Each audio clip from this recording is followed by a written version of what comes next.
A new name will be on the Sprint Cup roster this week at Martinsville. Chase Elliott makes his Sprint Cup debut for Hendrick Motorsports at what is arguably that team's best track on the circuit. Raceline's Jeff Taylor has more. Tiffany, this season, Chase Elliott will be behind the wheel of the number 25 car for 5 Sprint Cup races starting this weekend at Martinsville. Now, calling the shots for the number 25 team will be Kenny Francis, who, of course, was the longtime crew chief for Casey Kane here at Hendrick Motorsports.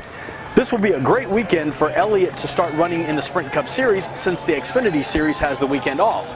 Remember that Chase is driving for his second consecutive Xfinity Series championship this season. All 5 Sprint Cup races, however, for Chase this season will act as a warm-up as he will be taking over for the number 24 car full-time next season for Jeff Gordon.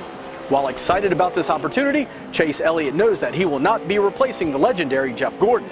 I don't look at it as me trying to fill somebody's shoes or me trying to replace Jeff Gordon, because I don't think you're ever going to replace Jeff Gordon in any way that you can. So I think that's the best way to look at it for me. And the best thing I can do is go and try to be myself and just try to do the best job that I can behind the wheel. And that's really all you can ask for.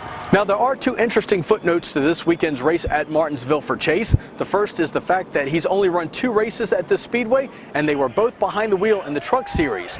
The second is Elliott should find some comfort in knowing that he is driving for Hendrick Motorsports, and the results at Martinsville Speedway have been strong, to say the least.